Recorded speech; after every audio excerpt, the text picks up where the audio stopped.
Hey, what's up, Tamers? It's Dev from DevsUtopia here, and I just came in 16th place, securing my invite to Pro Play's regional tournament.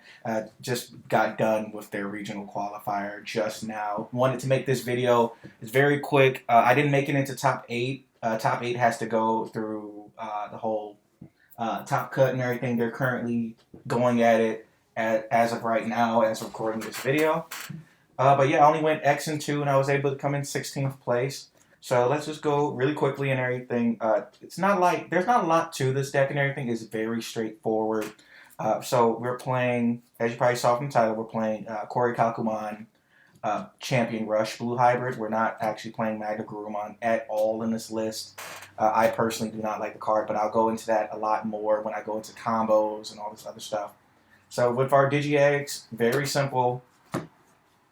For Upamon, this comes in handy since we get rid of all these sources. And then the last off is just Kiaramon.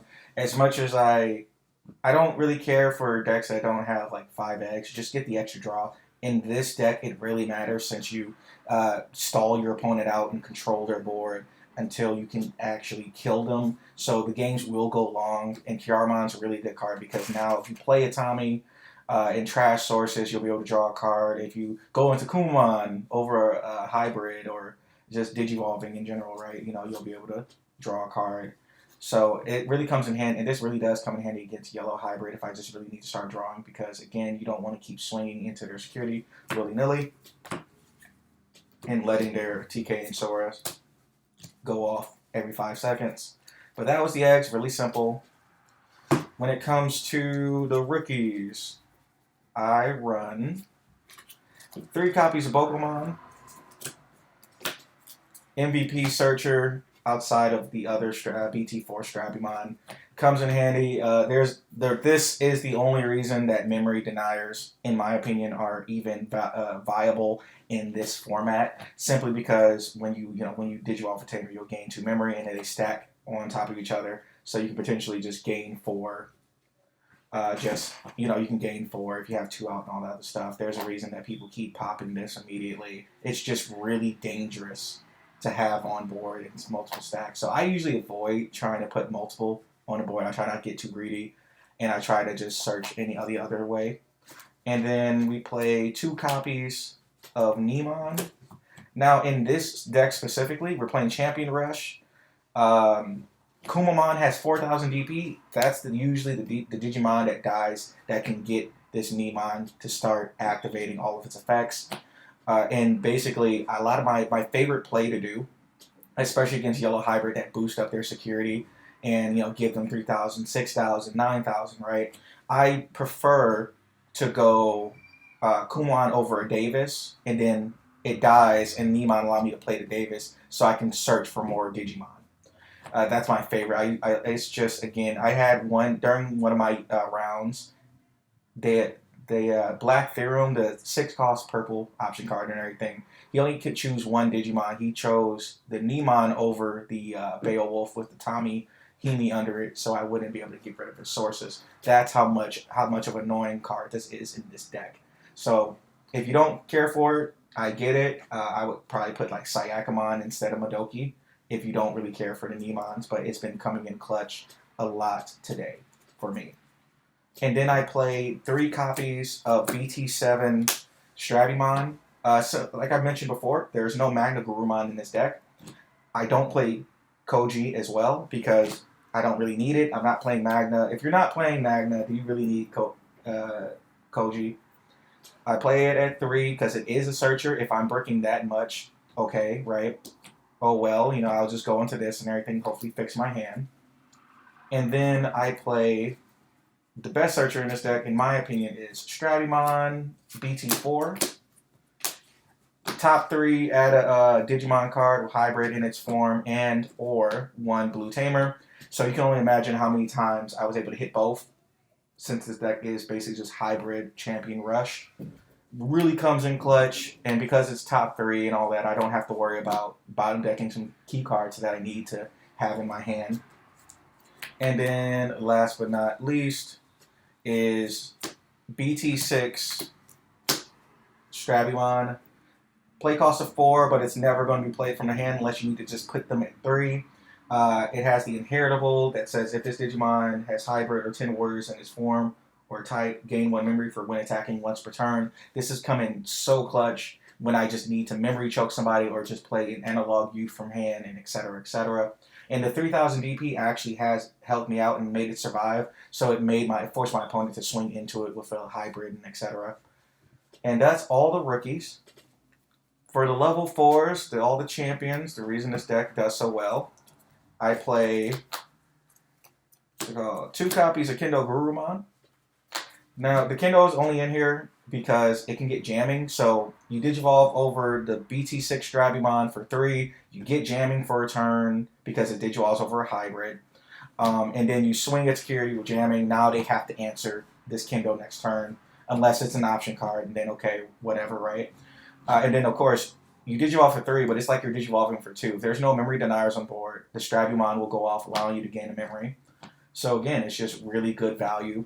And plus, the main reason this Kendo Garurumon is in the deck compared to the other Kendo Garurumon is simply because the other Kendo costs 3 to Digivolve. If it didn't cost 3 to Digivolve, it would be in here wholeheartedly. But because this thing can Digivolve over a Tamer for 2, that matters way more in this format when memory is tight. When you see Karis and etc., that's Digivolving for 2 is very important.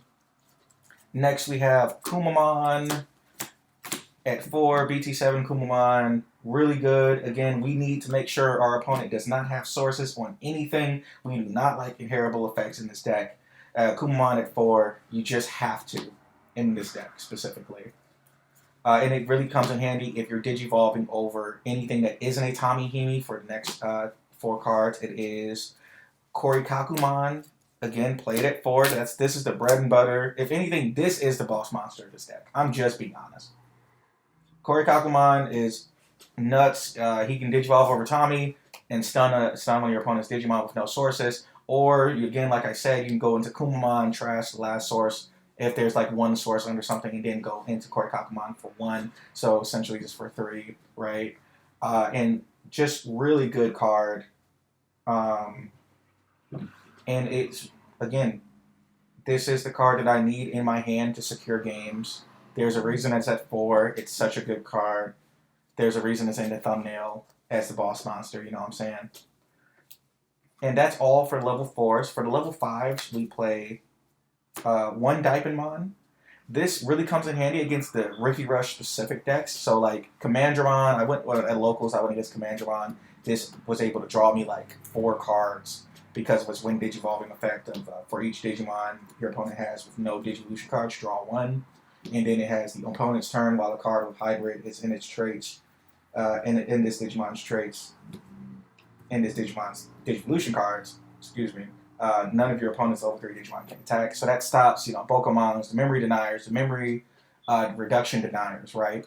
So it just makes it easier for you to handle all of the rest of their field. It is basically, they have to answer this and get rid of this before they can swing with all of their little guys. And it just allows me to draw so many cards and get the advantage off and just do everything else and focus on all of the level 6s, the level 7s, the level 5s, And then last but not least is Beowulfmon at 4 from set 7. Really good card. Digivolve reduces the Digivolution cost by 2, making it 1 to Digivolve if you have a Tamer under it, and becomes really, really annoying if you go Tommy, Kuma, Korikaku, and then Beowulf, especially if you have a Pokemon on field. This was the card to get rid of. This is the card that people was the ban existence, because then I start bouncing. His when attacking allows you to add a Digimon from sources back to your hand to bounce one of your opponent's level 4 or lower Digimon, even if they have sources, so we don't care about their sources to bounce. So this came in handy when I needed to bounce like Gazimon, so I can activate my Boko, or any of the memory deniers. When I went against Yellow Hybrid, I bounced the Zephyrmon, trashing their Zoe and all that other crap and everything, just to make it a lot harder for my opponent and just get rid of their fort, because sometimes you can't freeze everything.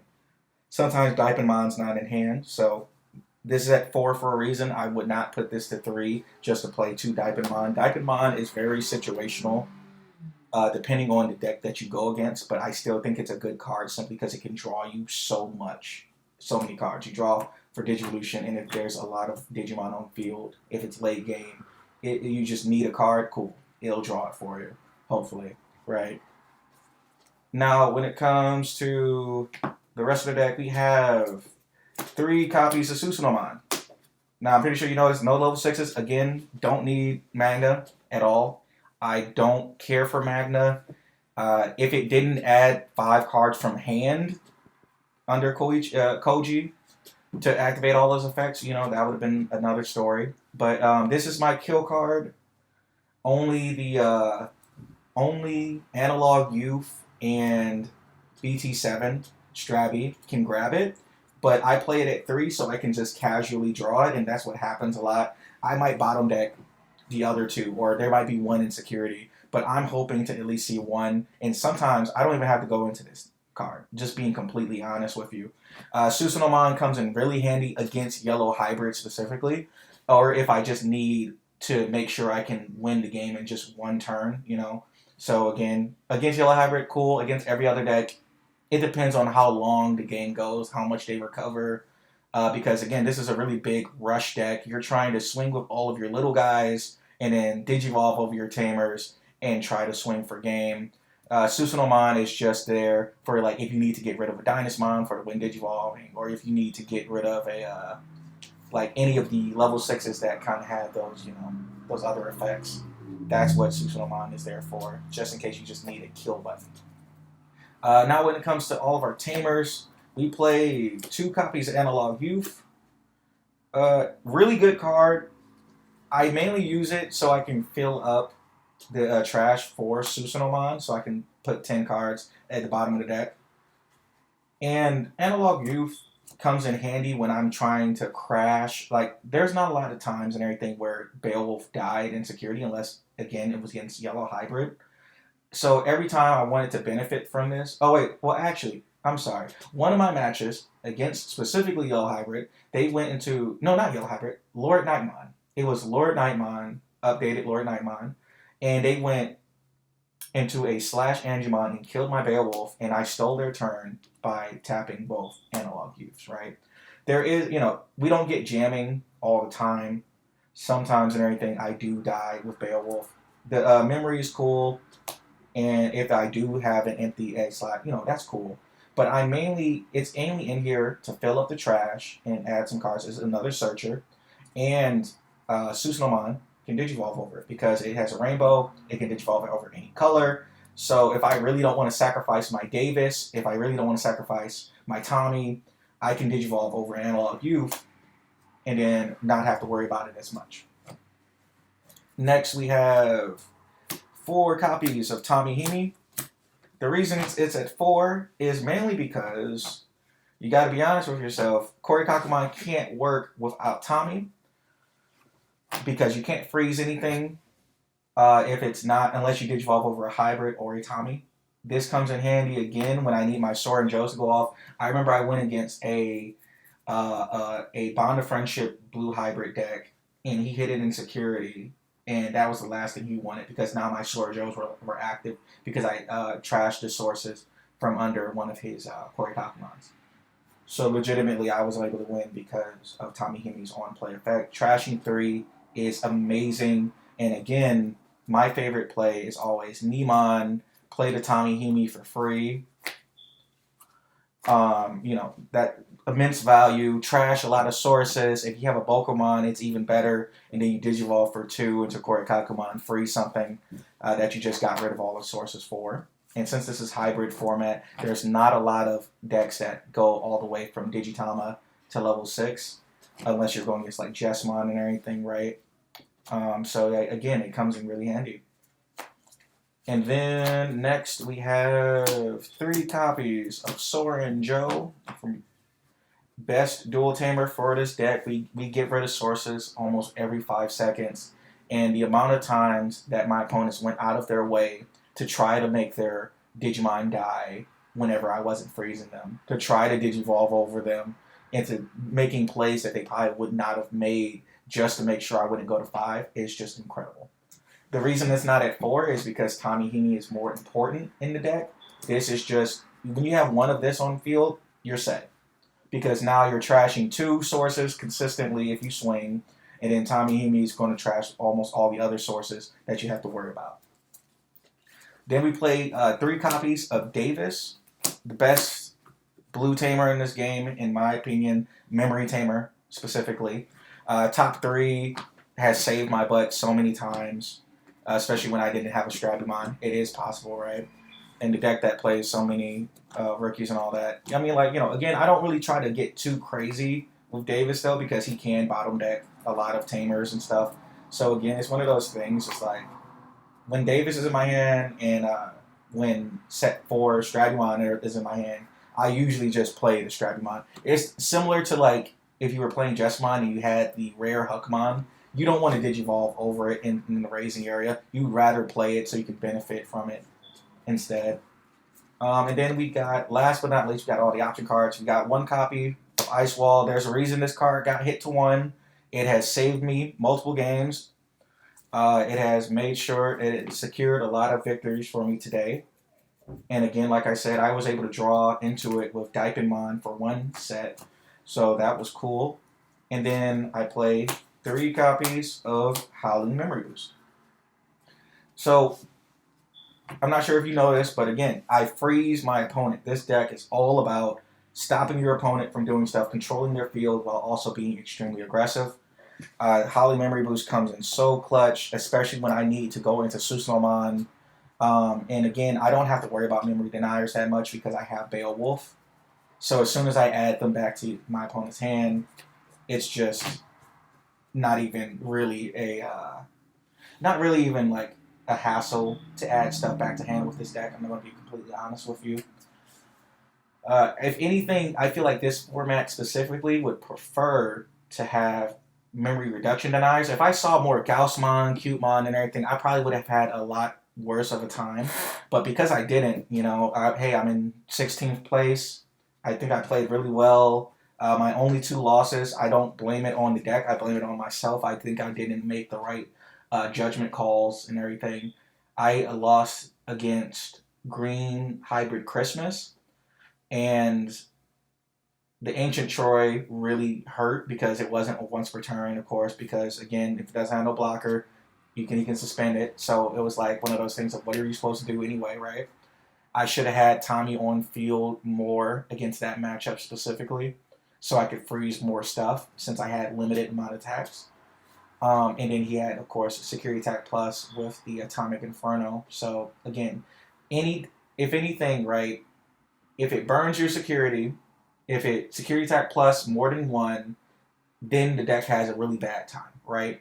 But against Red Hybrid, where it's Ancient Red Hybrid, not just regular Emperor Greymon, I had a really good matchup against them because a lot of times they'll go into Ancient Greymon and then they'll peter out and then they'll just try to kill you by spawning a lot of, you know, things on board. So what I focused on was making sure Sorin Joe was on field, searching for Sorin Joe to make sure to, you know, just freeze everything on forward and find Korikakumon so I can freeze everything else and take advantage of the fact that they can't just, you know, kill me in one shot anymore. Now it becomes a war of attrition. I did not go against Red Hybrid this time, but I have went against it in locals. Again, that's not really comparable.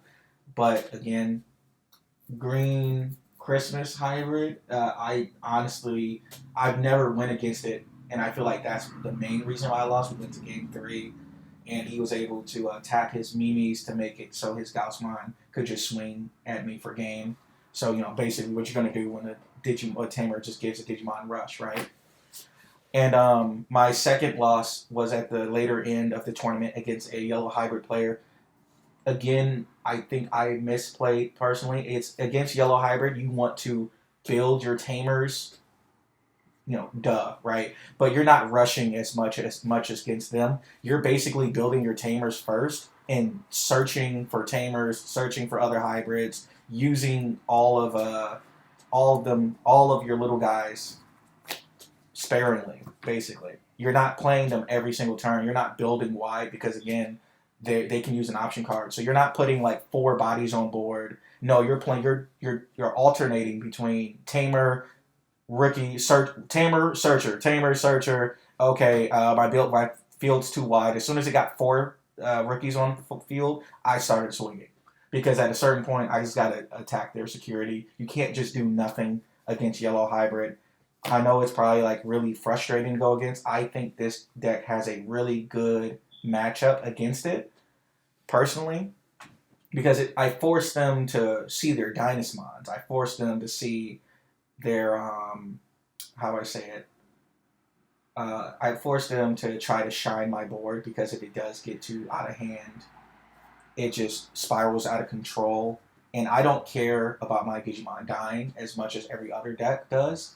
If anything, with Neemon on board, I'm hoping for it. So even when they do boost their Digimon, when they boost their security up, I honestly still swing at them regardless. But that was all about the deck profile and everything. I'm going to go into some quick, just basically like tips and combos that I like to do. So I'll be right back. Hey, what's up, Tamers? Welcome to the combo section of the video and everything, where I kind of go over a lot more tricks and tips to help you guys understand this deck a lot more, so you guys can just take it and feel a little bit more confident when you start playing this deck. I really want to make it easier. This deck is really straightforward, but it can be tricky at certain times to really master. You got to really get some of these timings down. And even like I mentioned before, my 2 losses, I don't think it was my deck's fault. I think it was my fault specifically. I feel like I could have played a lot better when I lost against the Green Hybrid Christmas, and especially when I went against the Yellow Hybrid. I feel as if I could have done a lot better. But, you live, you learn, and I still was able to come in the 16th place and secure my invite. So, hey, we're here now, right? Special shout out to NYGN Games, located in Michigan, for sponsoring my team. I was able to, representing the DevsUtopia, coming in the top spot and everything, getting that invite to Pro Plays Regional. Hopefully there's more regional qualifiers so my other teammates can join me whenever Pro Play has their regional to begin with, right? But yeah, that's just, again, special shout out to NYGN for helping us out and sponsoring the team. And all right, so my favorite play is my most recent play. My most constant play has always been go into BT6 Stradumon over Upamon, and then put them to 3 or put them to 2. Usually you don't want to put them at 4 because that allowed them to play their own memory tamer and not pass their turn back over. Sometimes it's really good to just start the memory choking off really, really early. So a lot of times I would go either Stradumon or simply go Bokomon, put them at 3, or if my hand allowed it, preferably an Analog Youth to get these searches off so I can start making everything a little bit easier for future turns. If you can only put them to 4, of course, you would prefer Davis. If they see the Soren Joe way too early, they're going to start playing around it a lot more. So try to avoid early game or like starting turn play Soren Joe. You would prefer to just do anything else, like even potentially going Stradumon into Kumon for 2 to put them at 2. Now another thing too with this is Kumon is cool, but sometimes you do not always have to simply have him get rid of a source. A lot of with this deck and everything, sometimes you're just going to need the Tommy on board, even if you don't have any targets. So if you can, right, you would preferably have Neemon and then benefit from it. But if not, if they have a memory tamer, you can put them at 3. It might be a good idea to just play the Tommy, because as soon as you play this Tommy, Korikakumon is live. It can freeze stuff with no sources, and then if you can, right, if there's a Pokemon on field or something like that, or something with no sources, and maybe there is a Digimon that's level 4 or lower, then you can just go Beowulf and then swing a security, add Korikakumon back to hand, bounce the Digimon with sources, and freeze the Digimon without sources so you can benefit from it. And now they have to get rid of this, right? You make Beowulfmon a target, even if you don't have Analog Youth. Beowulfmon is now a target because it has a Tommy Himi, and it's going to freeze something every single turn if there are no sources at all, right? Like I've mentioned before, although Mega Digimon Fusion is banned, honestly, I don't want to play Win Rate 60% because I can do the same thing. I can Digivolve for 5 by going from Pokemon on the field and then go like over an Analog Youth preferably and then Digivolve for 5 with Susanomon. Like since Mega Digimon Fusion is banned, like playing Digivolving for 1 is no longer an option. So now we do whatever we can, and sometimes even too, late game I can actually get to 7 memory. So then I'll just Digivolve for 7 if I don't even if I don't have this, I'll Digivolve for 7 and I'll be able to swing for game. That's what happened in a lot of games when I went against the blue hybrid, not mirror exactly, but close enough to a mirror. I went Digivolve for 7, swung, checked 3 security, and then swung with the rest of my field to try to win so I don't give them another chance. Davis is your best friend. Memory tamers are really important. And then Strabimon is also your best friend because it can grab a hybrid and a Strabi and Pokemon, of course. But again, just these 2 are your best searchers in this deck.